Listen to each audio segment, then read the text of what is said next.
নমস্কার সবাইকে। আজকে আমি আপনাদের সঙ্গে শেয়ার করে নিচ্ছি আমার উইকেন্ড ট্রিপ। এইটা আমি ব্যাঙ্গালোরেই ছিলাম। আমার বন্ধুর বাড়ি সিল্ক ইনস্টিটিউট মানে সাউথ ব্যাঙ্গালোরের দিকে। খুব সুন্দর জায়গা, তাই না? ও আমার জন্য করেছিল অনেক খাবার, লাঞ্চে খেয়েছি। দই কাতলা, হোয়াইট চিকেন, সঙ্গে সুস্বাদু বাসন্তী পোলাও দিয়ে আমরা লাঞ্চ সেরেই কিছুক্ষণ রেস্ট নিয়ে বেরিয়ে পড়লাম একটা বেতার উদ্দেশ্যে, যেটা ওর বাড়ি থেকে ইজিলি যাওয়া যেত। তাই আমরা প্ল্যান করে চলে গেলাম বৃষ্টির মধ্যে। জায়গাটার নাম মথুরা স্বামী বেত্তা।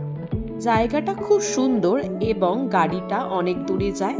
অল্প একটু হাইক করলেই আপনি টপে পৌঁছে যাবেন।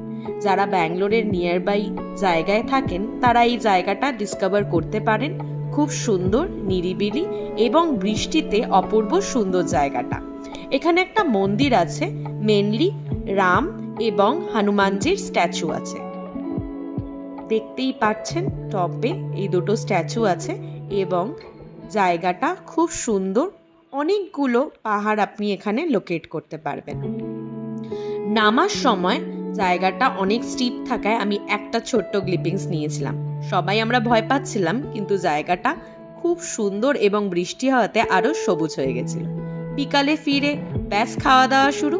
ছিল মেনুতে ভেজিটেবল চপ, তন্দুরি চিকেনও এয়ার ফ্রায়ারে করেছিল, দারুণ সুস্বাদু হয়েছিল।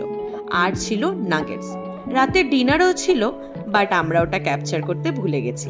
আপনারা জানাতে ভুলবেন না আমার এই ভিডিওগুলো আপনাদের কেমন লাগছে। আর এই ঘোরাঘুরির ভিডিওতে যদি কিছু মন্তব্য থাকে তাহলে কমেন্টে অবশ্যই জানাবেন। Thank you. See you in next video.